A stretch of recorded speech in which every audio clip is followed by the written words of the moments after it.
Americans are asking, who attacked our country? The evidence we have gathered all points to a collection of loosely affiliated terrorist organizations known as al-Qaeda.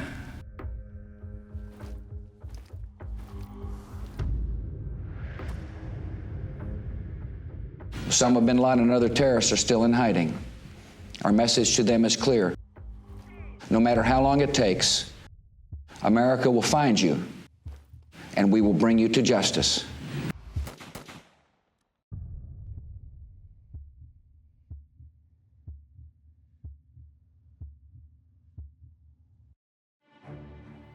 May 1st, 2011. The Situation Room inside the White House. No one expected certainty. Not in this mission, not in this moment. The intelligence has been studied, challenged, pushed to its limits. Pictures, heat signatures, behavioral patterns. Everything suggests the target may be inside the walled compound. The room feels more like a pressure chamber than a briefing. The cost of being wrong just isn't a failed mission. It's international uproar, diplomatic crisis, lives lost.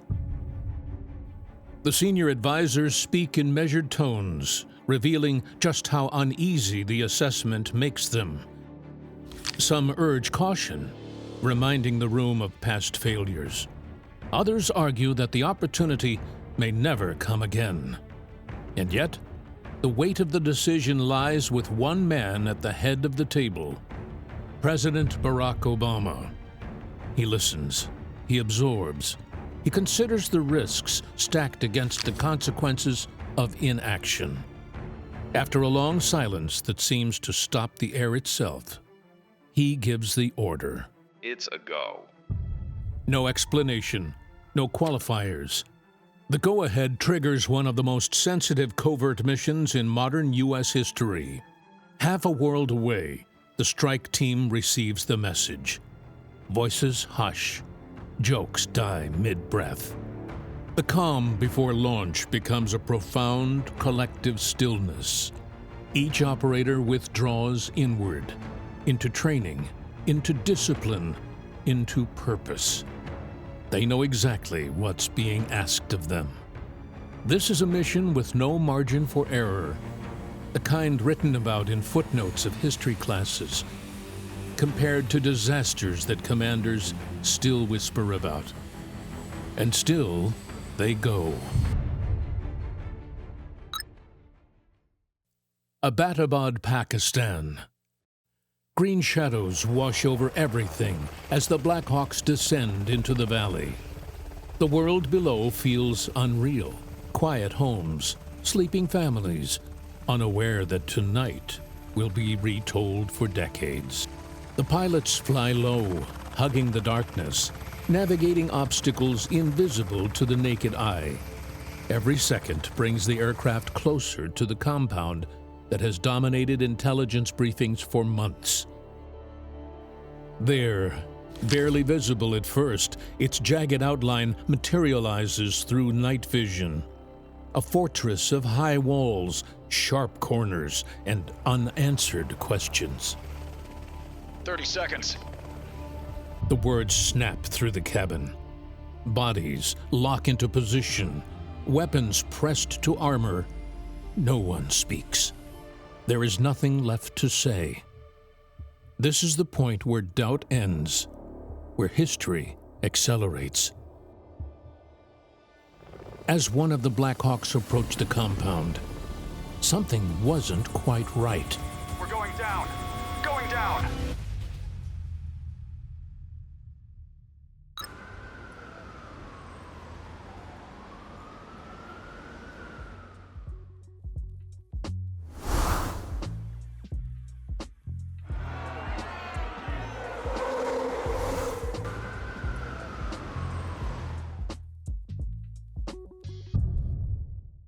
It began as one of those unmistakably beautiful New York mornings. Clear skies, cool air, sunlight glinting off skyscrapers. A city in motion, commuters pouring through the streets, subways and sidewalks. Nothing extraordinary, just the rhythm of everyday life in New York City. Then, without warning, normalcy ruptures.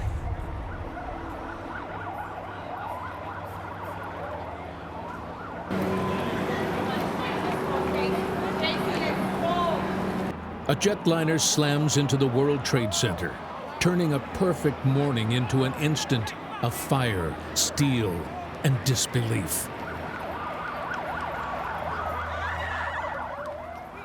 The shock isn't contained to Manhattan. It ripples across the nation and the world. As smoke billows into the flawless blue sky, a second plane strikes. Very shocking. I was standing down on 6th Avenue earlier, and I watched the flames coming out of the Trade Center, and I saw it collapse, and it was just the most horrible thing I've ever seen in my life. I felt horrified because it's like you don't know what's coming. They kept saying there's another plane coming, and all you hear was this rumbling. People was crying. People was jumping out the window. They was waving, like trying to like say, help me. Like you see their arms, and then you saw the man jump down, and he just, everybody was jumping. It was crazy.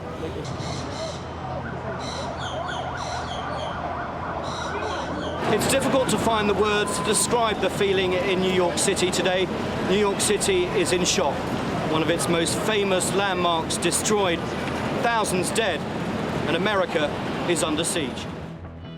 Any hope of an accident evaporates. This is an attack. Deliberate, coordinated, unimaginable. I think it's more important the psyche of America than the psyche of New York, because this is world-reaching. It's not just the city; it's around the world. It's gonna. I don't think anything will ever be the same again. Amid the confusion, a name rises to the surface of global awareness. Osama bin Laden. Osama bin Laden. Osama bin Laden. Osama bin Laden. A figure once known only to intelligence briefings now becomes synonymous with terror.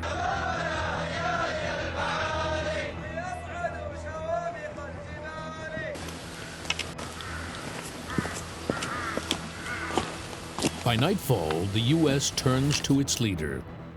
Addressing a shaken nation, George W. Bush delivers a vow that echoes through living rooms worldwide. Our nation, this generation, will lift a dark threat of violence from our people and our future. We will rally the world to this cause by our efforts, by our courage. We will not tire, we will not falter, and we will not fail.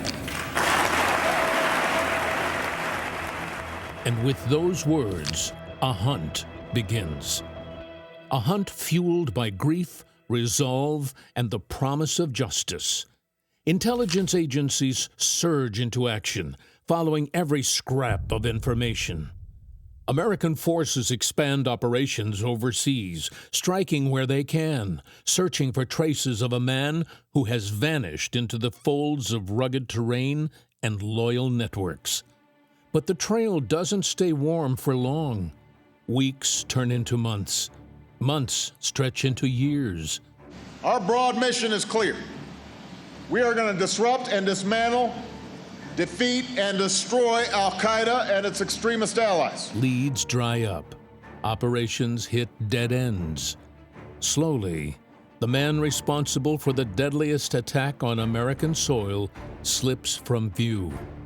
A ghost moving through the world's blind spots. The pursuit continues, but hope fades. At times, it seems as if he may never be found again. But you don't know where he is and you can't find him. We have not found him, but we can find him, and we will, and he and those who he leads will be held accountable. Yet, somewhere in the background, quietly, patiently, the hunt continues, waiting for the moment the cold trail will spark back to life.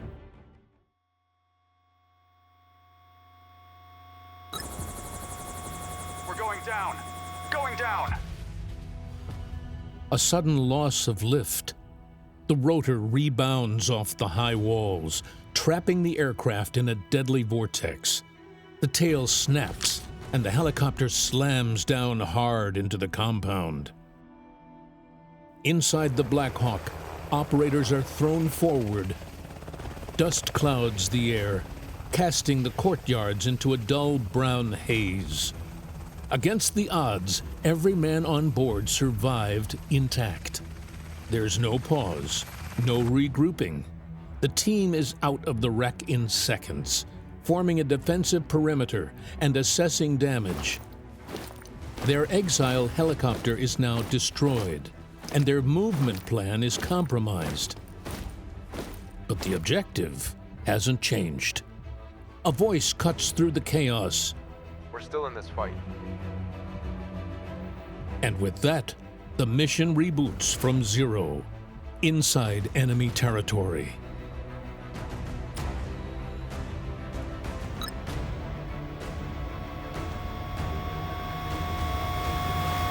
With her original entry blown apart, the assault force pivots to a contingency they hoped they wouldn't need. Breaching charges are planted on the exterior gates.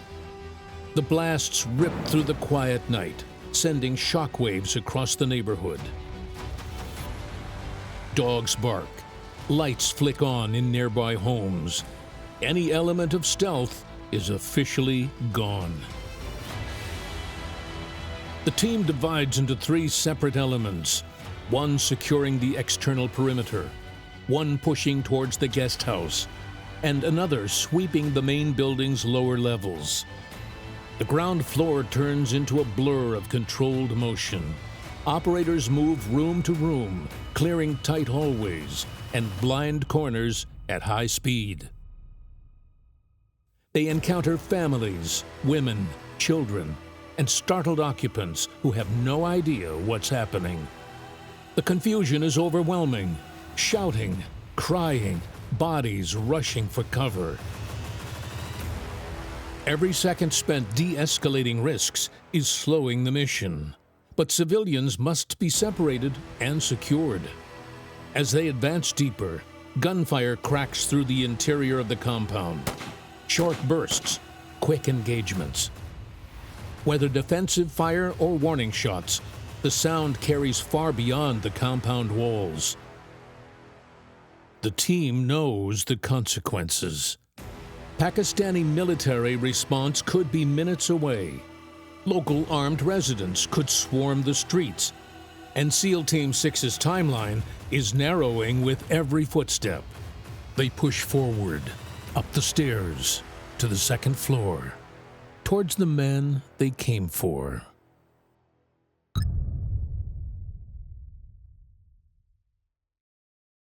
Osama bin Laden was born into extraordinary privilege, the son of a billionaire construction family in Jeddah, Saudi Arabia. Raised in a world of influence, wealth, and status far removed from violence. But from an early age, he turned away from comfort and toward ideology. Drawn to strict religious doctrine and the belief that Islam was under assault from outside forces. After the Soviet Union withdrew from their attempted invasion of Afghanistan in the 1980s, Osama bin Laden emerged from the conflict with something far more dangerous: a belief that global jihad could reshape the world with him as the leader. He founded a new organization, small at first, but deadly with ambition: al-Qaeda.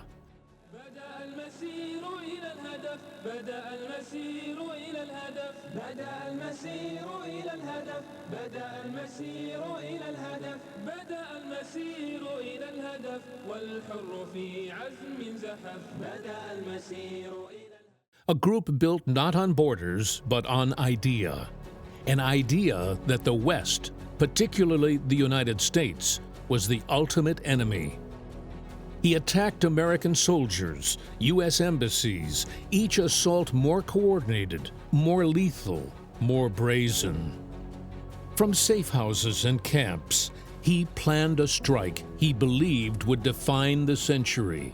A blow designed not just to kill, but to crumble symbols of American power and to broadcast his ideology to the world. الشعب الأمريكي أحدثكم أحاديث هامة تخصكم فأعيروني أسماعكم. أبدأ فيها بالحديث عن الحرب التي بيننا وبينكم وبعض تداعياتها علينا وعليكم. On a clear September morning in New York City, his plan came to life in fire and steel. In the aftermath, his name became synonymous with terror. Osama bin Laden. Osama bin Laden. Osama bin Laden. Osama bin Laden. His face and image repeated across every screen, and he became the most hunted man on Earth. First leaks of the untold story of how the Allies lost him apparently back in December. For years he slipped through satellite scans, intelligence grids, and entire military campaigns. Rumors placed him in caves, in tunnels, in remote villages. At times, even experts questioned whether he was still alive.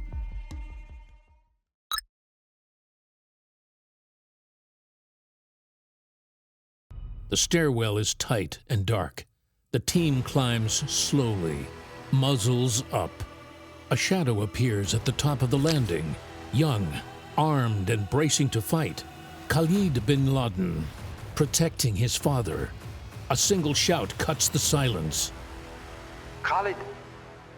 He hesitates and takes half a step forward. The SEALs fired, and he drops instantly. A beat of silence, and then whispers came down the line. We're close. Keep moving.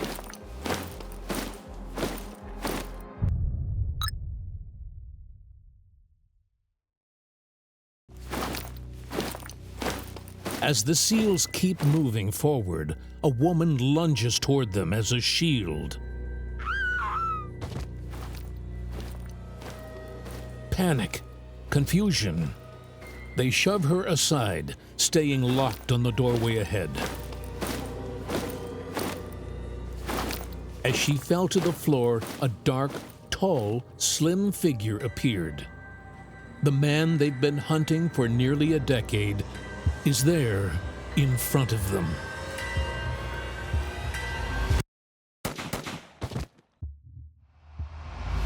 Target down!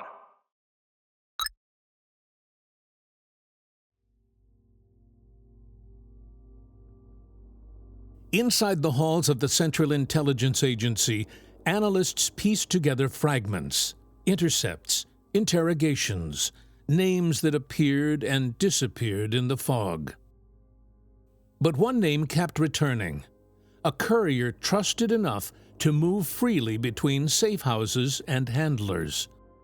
He was careful. He avoided phones. He lived off the grid. But eventually, he made a mistake. Surveillance teams linked him to a single vehicle. That vehicle led to a region no one expected.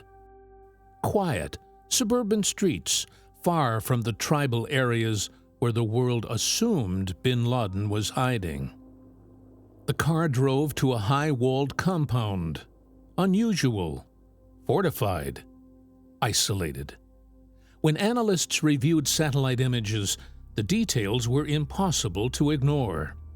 Blank windows, no phone lines, burn pits for destroying trash, and a mysterious tall figure who never stepped foot outside.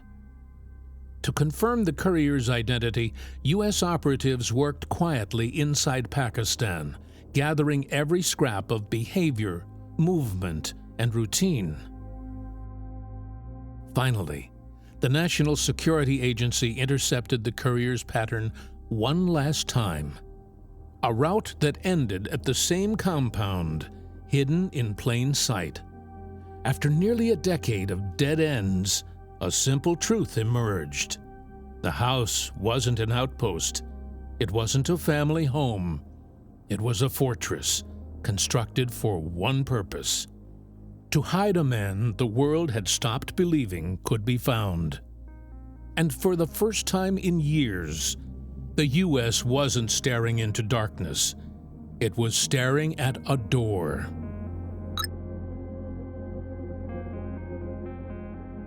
Inside the courtyard, the team moves fast. Bin Laden's body is secured and lifted into the helicopter. No ceremony, no pause. Just the weight of a decade-long manhunt finally in their hands. Before liftoff, the SEALs searched the compound for any evidence they could find. Hard drives, maps, handwritten notes, USB sticks. It's a haul unlike anything they've ever seen. It was the largest intelligence recovery of the entire war on terror.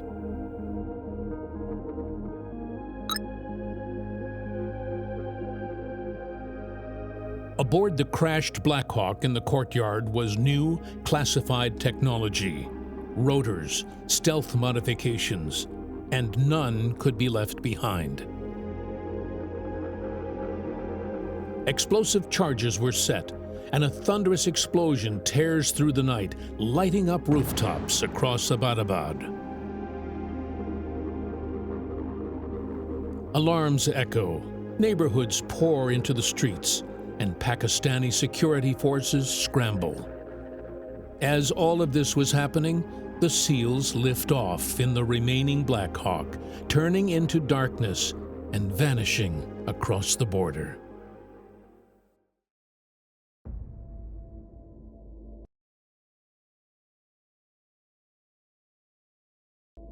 March 11, 2004.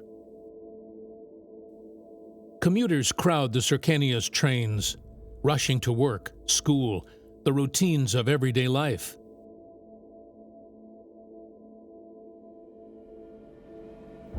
At 7:36 a.m., the first explosion tears through a packed carriage.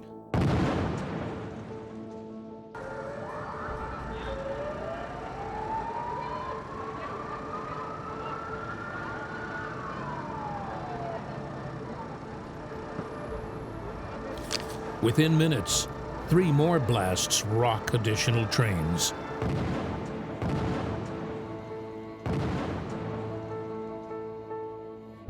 Nearly 200 people are killed, over 1,800 injured. The attacks are coordinated, ruthless, and instantaneous. Homes, offices, and streets outside the stations fill with smoke, dust, and panic. People carried out of the destroyed trains in body bags. Though carried out by a Spanish-based Islamist cell, the operation was inspired by al-Qaeda, reflecting its global blueprint: civilian targets, maximum chaos, and a psychological strike on an entire nation. Madrid becomes a symbol of vulnerability, that al-Qaeda's ideology and reach could strike anywhere, turning a city's morning commute into carnage in just minutes. For intelligence agencies worldwide, it reinforces a harsh reality. Bin Laden's network was not confined to the Middle East. Its influence was global, and the threat persisted as long as he remained free. The finger of blame for the Madrid attacks increasingly points to al-Qaeda. Britain now looks more than ever like a potential target.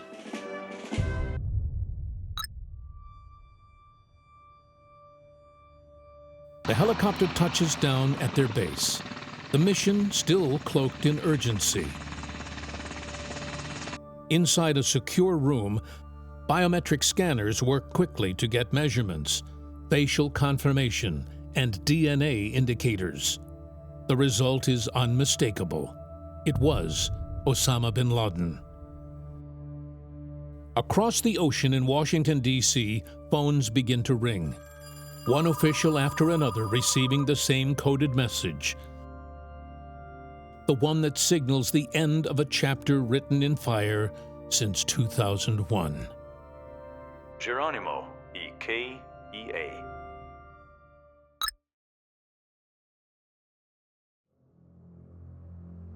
By the time the operation was set in motion, America was no longer the country it had been. The shock of 9/11 had hardened into long wars, shifting politics, and a population tired of conflict, yet still living with its consequences. In Washington, Barack Obama had taken office amid economic turmoil, 2 ongoing wars, and a national mood defined by exhaustion rather than fury. The days of color-coded terror alerts and constant fear had faded. Americans were focused on recession recovery, healthcare reform, and bringing troops home. Inside the Pentagon and the intelligence community, another priority still burned quietly beneath everything else. The sprawling machinery of counterterrorism had evolved. Drones in the skies, new analysts at terminals, deeper cooperation between agencies, and a White House willing to take calculated risks. In this new political moment, an administration balancing diplomacy with targeted force, the breakthrough arrived, and also national success.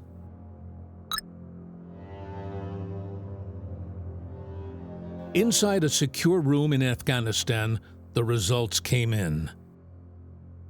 The DNA matches, 99.9% certainty. Osama bin Laden is dead. A call is placed to Washington. The president is briefed. 3 words mark the end of a decade-long pursuit. We got him. From that moment, a second operation begins, crafting the message that will reach the world. Speechwriters assemble. Officials coordinate with allies. Newsrooms, sensing something enormous, begin to buzz with unconfirmed whispers.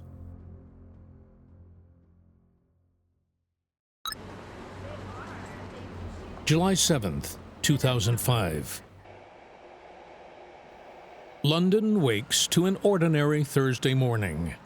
Rush hour trains fill with commuters, students, office workers, tourists, all moving through the city's underground arteries as they have for generations.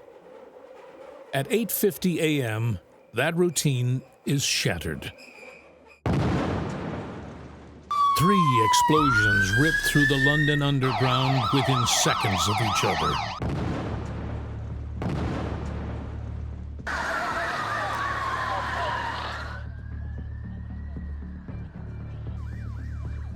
All of our countries have suffered from the impact of terrorism.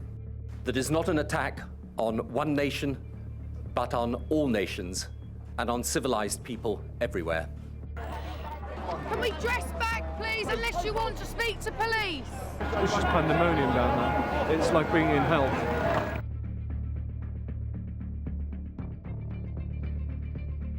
A 4th bomb detonates on a double-decker bus in Tavistock Square.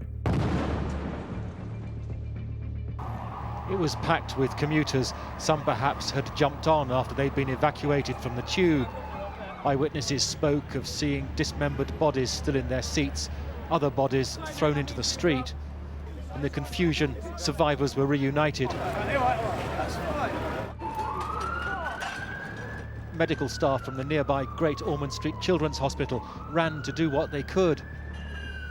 Well, seeing footage from the first bombing of the World Trade Center with the smoke around their mouth, they looked very similar to that. 52 people killed, hundreds injured, a city stunned. people who trained in those camps, thousands of these individuals, have spread out around the world. They've caused wars and started wars in countries such as Algeria, and obviously some of them will have come to Britain. They're also almost a virus, really, when they get here, because they're able to recruit young extremists in Britain, young militants, and they're able to train them in the techniques they've learnt in the camps in Afghanistan. So they become very dangerous individuals, and that's really what al-Qaeda has become. Though the attackers were homegrown extremists, their mission, ideology, and methods were shaped by the global narrative pushed by al-Qaeda. The group had spent years calling for mass casualty strikes against Western cities, and the 7/7 bombers followed that blueprint with devastating precision. Around 50 people have been seriously injured and more than 300 others treated in hospital for minor injuries. Tonight, London is a city in shock. In the chaos above ground, emergency services faced scenes reminiscent of wartime. Tunnels choked with smoke, shattered carriages, streets filled with dazed survivors covered in dust and blood. Insight into what it was like deep under Russell Square in the immediate aftermath of Thursday's explosion. David Whitmore was one of the first paramedics in the tunnel. It's dirty. There was a lot of smoke. You couldn't see. Lighting is out. You're so far from the platforms, therefore there is no light down there. And what struck me particularly was the lack of sound. I've normally been in the system when the other trains are running on in the other tunnels. That wasn't there. There was this, to me, very eerie silence. You could hear people moving, you could hear voices, but not what I normally associate with a functioning tube system. The message was unmistakable. Al-Qaeda's reach wasn't limited to the Middle East or the United States. Its ideology could inspire violence in the heart of Europe, carried out by citizens of the very societies it sought to terrorize. And the contrast couldn't be clearer between the intentions and the hearts of those of us who care deeply about human rights and human liberty, and those who kill, those who've got such evil in their heart. For intelligence agencies worldwide, 7/7 was a harsh reminder that the movement bin Laden built was not fading. It was evolving, adapting, spreading. I think we all know what they're trying to do. They're trying to use the slaughter of innocent people to cow us, to frighten us out of doing the things that we want to do, of trying to stop us going about our business as normal as we're entitled to do. And they should not and they must not succeed. And it reinforced why removing the man behind the ideology mattered.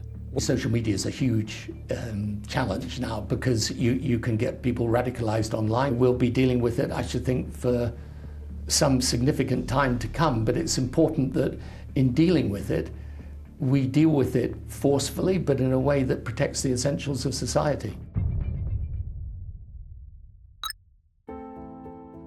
January 7th, 2015. Paris begins its day like any other. Cafes opening, streets filling, a city easing into its morning rhythm. Just before 11:30 a.m., two brothers armed with assault rifles force their way into the offices of Charlie Hebdo, a satirical magazine known for provocative cartoons.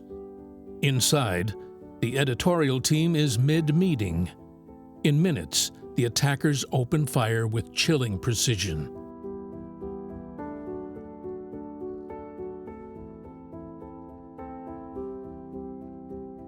Gunmen carrying automatic weapons attacked a newspaper with a history of angering Muslims. At least 11 people are dead. France's president calls it a terrorist attack. 12 people are killed. Journalists, cartoonists, police officers, some of the most recognizable voices in France's free press. As they flee the building, The gunmen shout that they are avenging the honor of the Prophet Muhammad.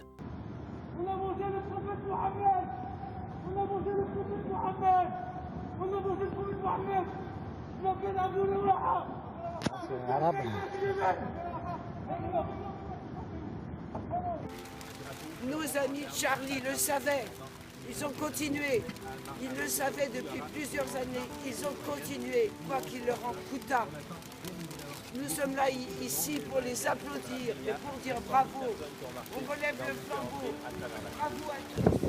Et n'oublions pas que maintenant encore en France, il y a 5 journalistes menacés de mort. Récemment, la Voix du Nord a fait paraître une enquête. A justification rooted in the violent ideology promoted for years by al-Qaeda, whose Yemeni branch later claims responsibility.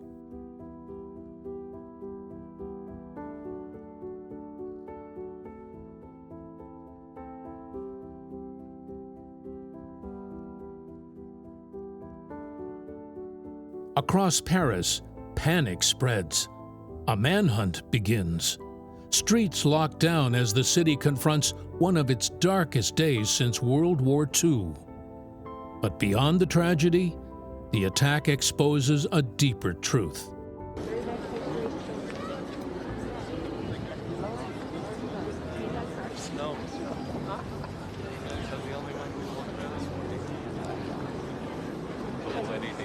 Al-Qaeda's influence does not require training camps or direct orders.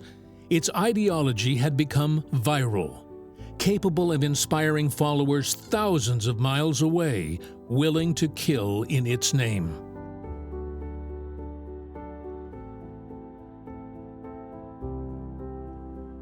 For counterterrorism agencies, Charlie Hebdo was another reminder of the threat that persisted as long as bin Laden's message lived on.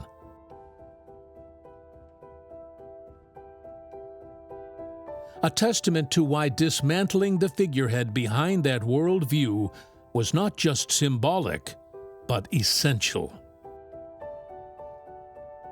Mr. Speaker, I'm sure the whole House will want to join me in condemning the barbaric attack this morning on an office of a magazine in Paris in which it's reported that 10 or more people may have been killed.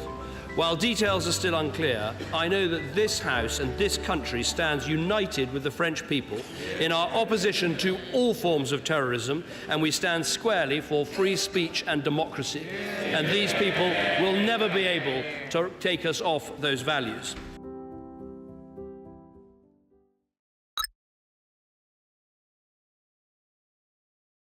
President Obama walks to the podium and delivers the announcement that millions had waited 10 years to hear.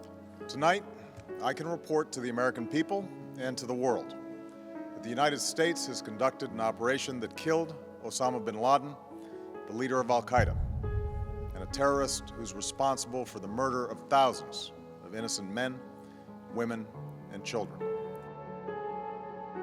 For over 2 decades, bin Laden has been al-Qaeda's leader and symbol, and has continued to plot attacks against our country and our friends and allies.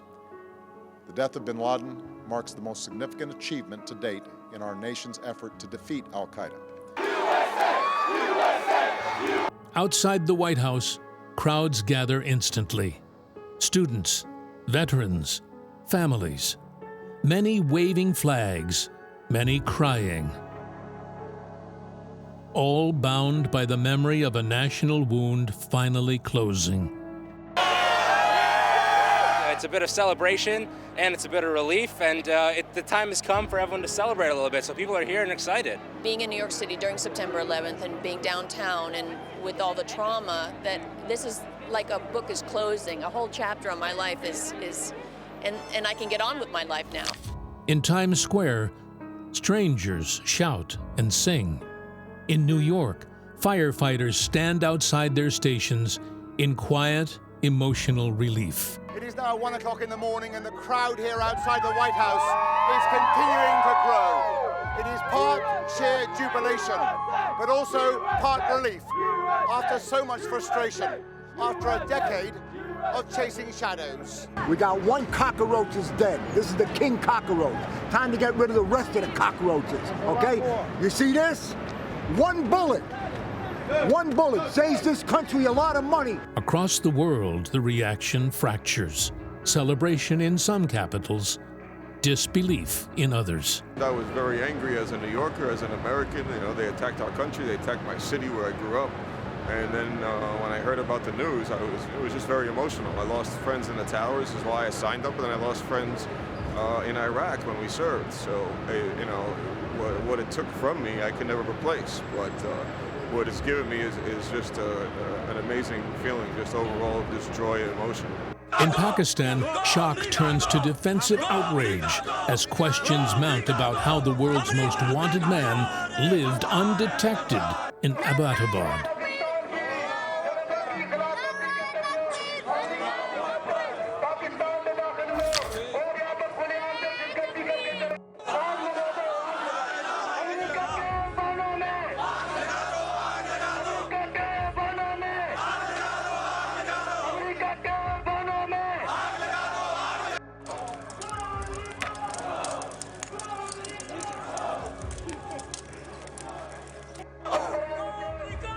The Abbottabad compound, once the most scrutinized building on Earth, is demolished months later, erased physically, but not historically. The intelligence seized inside it becomes one of the largest troves in the war on terror, reshaping U.S. counterterrorism strategy for years to come. Al-Qaeda, weakened and scattered, survives, but never again with the influence it held under bin Laden.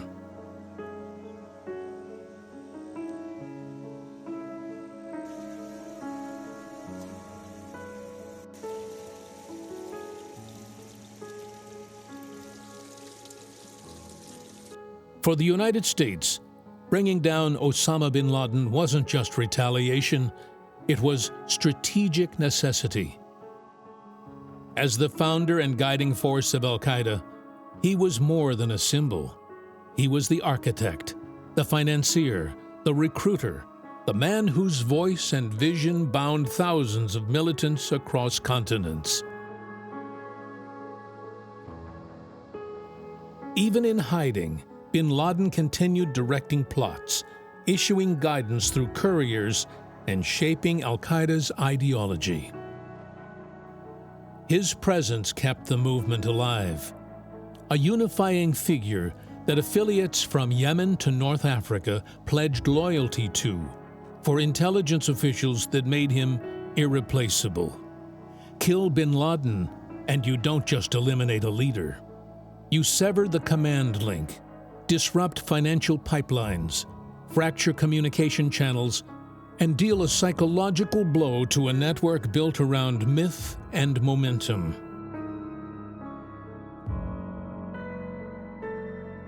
For the families of the victims, his death represented something deeper, the closest thing possible to justice after decades of violence. A message that even the most protective fugitive, the man responsible for 9/11, embassy bombings, mass casualty attacks around the world, could not outrun accountability forever. A 40-minute raid ends, a 10-year manhunt closing a chapter that began on a clear Tuesday morning in 2001, a decade after the towers fell. The pursuit ended not with fanfare, but with precision. In the dark, and the world for a moment felt history shift. The images of that night, the helicopters, the compound, the situation room, the crowds erupting, becoming printed on the century. This wasn't the end of terrorism, but removing bin Laden removed the man who had defined an era, crippled the organization he built, and proved that the hunt was not endless. It could end with certainty, consequence, and closure. I don't think anything will heal the loss of a loved one under any circumstance. but it'll definitely make me feel better to know that we finally got him.